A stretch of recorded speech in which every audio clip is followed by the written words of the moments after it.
Assalamualaikum, selamat pagi.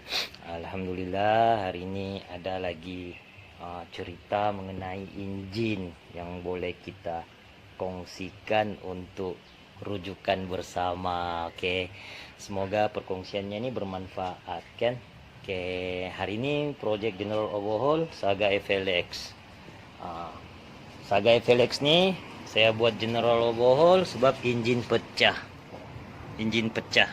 nih. Injin jam lepas tu pecah tuh, crankcase-nya tuh dia kemek sudah tuh. Nih benda nih connecting, ini namanya connecting root nih dia patah, lepas tu dia pukul nih blok itu yang bikin dia pecah. Oke, kenapa boleh jadi begini?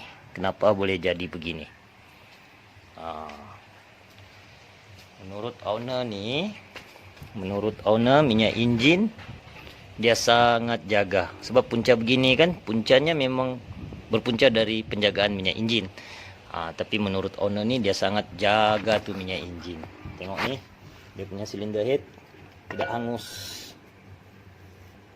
Kalau dia tidak jaga minyak injin kan duluan hangus bagian sini, bagian cylinder head nih, nampak dia punya kerak minyak tuh. Nih oil pan pun tidak juga terlampau kotor, maksudnya dia memang jaga minyak injin. Oke. Sekarang kita mau kongsikan punca benda ini jadi begini. Oke.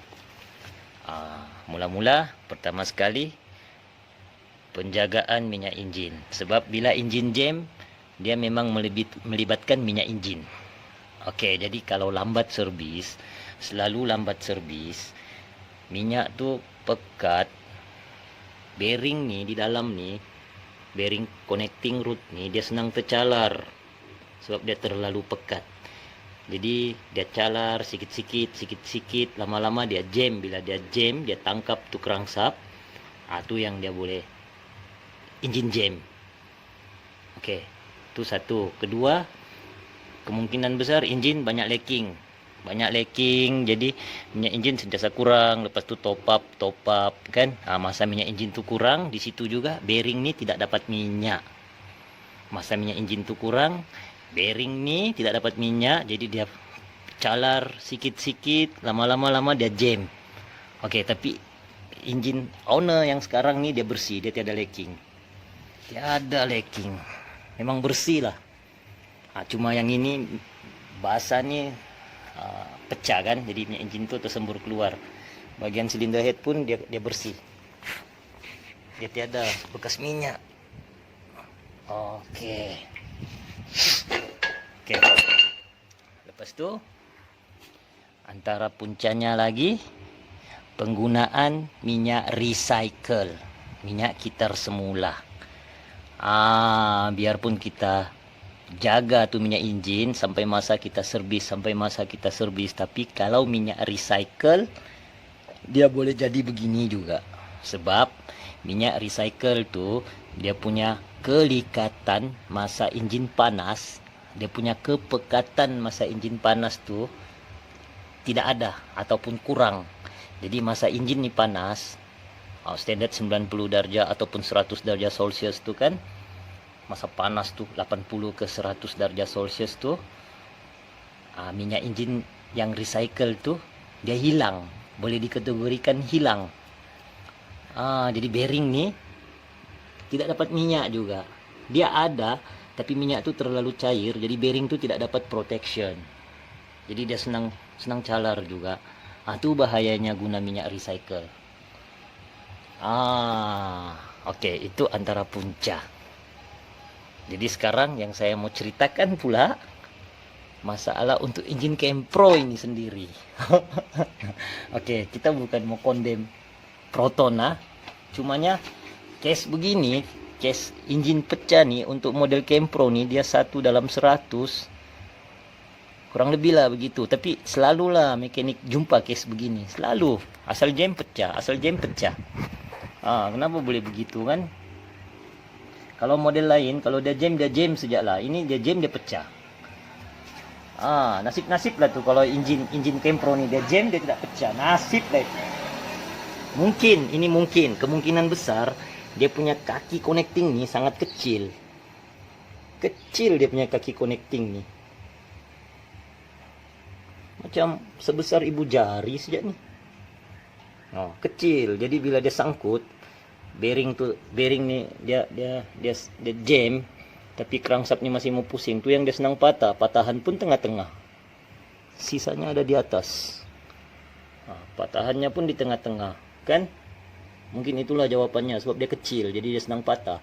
Senang dia bengkok, lepas itu dia patah. Sebab kecil. Untuk Kempro nih.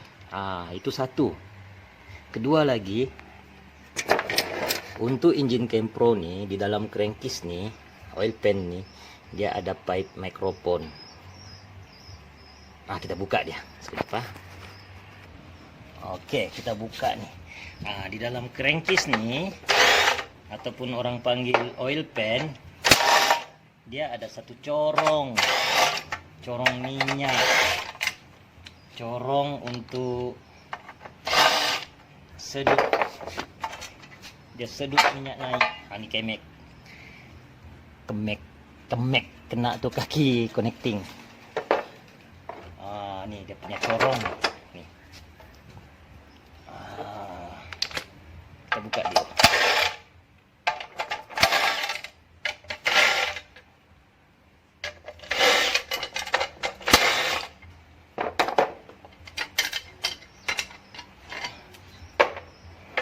Oke. Ini dia punya corong.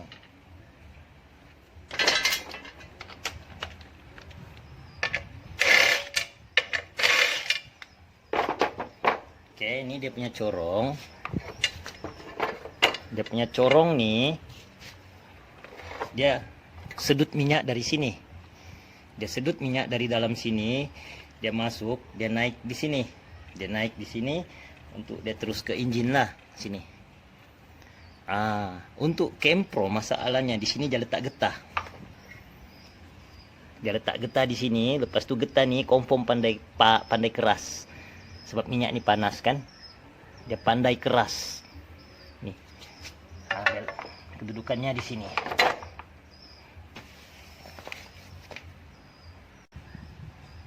Kedudukannya di sini. Bila dia sedut minyak, dia masuk di dalam, dia naik. Jadi masalahnya getah nih dia pandai keras. Bila dia pandai keras, masa minyak nih penuh di bawah, getah nih tenggelam. Minyak tuh sampai sini. Permukaannya di sini tuh minyak. Jadi kita start engine, dia masih boleh sedut minyak, tapi dia sedut dari sini. Dia tidak sedut dari bawah kalau di sini ada berlaku kebocoran. Jadi kalau sudah minyak tuh yang dia sedut kan dia tidak sedut dari sini, dia sedut dari sini kalau dia bocor. Bila minyak tuh kurang, paras di bawah getah nih, tapi minyak masih banyak lagi di sini, dia tidak boleh sedut. Oil pump tuh tidak boleh sedut dari sini, sebab dia bocor di sini, dia miss di sini. Jadi terpaksa tunggu lagi minyak yang dari silinder head tuh tumpah balik, tumpah penuh lagi, tenggelam lagi nih getah, baru dia boleh sedut lagi balik. Jadi masa itu bearing, masa minyak belum penuh lagi, belum lagi tumpah balik ke bawah nih, masa itu bearing sudah calar. Bearing crankshaft, bearing connecting sudah calar. Begitu dia. Jadi ini mungkinlah ini antara kelemahan Saga FLX. Injin Kempro, sorry. Kenapa dia buat begini kan? Sedangkan nih getah dia pandai keras.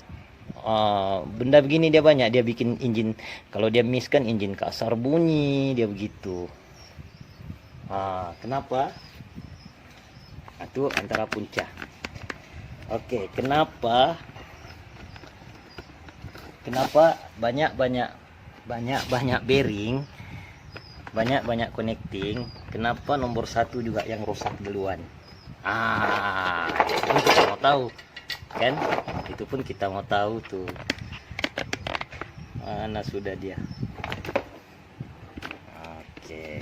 Sabar. Oke. Untuk lebih paham, saya kasih turun dulu nih engine supaya saya boleh tunjukkan. Oke, ini kedudukan oil pan, kedudukan crankcase ini begini. Maksudnya ini depan, ini belakang. Saat di sini ada sensor, crank angle sensor, dia di sini. Maksudnya ini belakang. Coba tengok nih, saluran minyak nih, laluan mikrofon nih.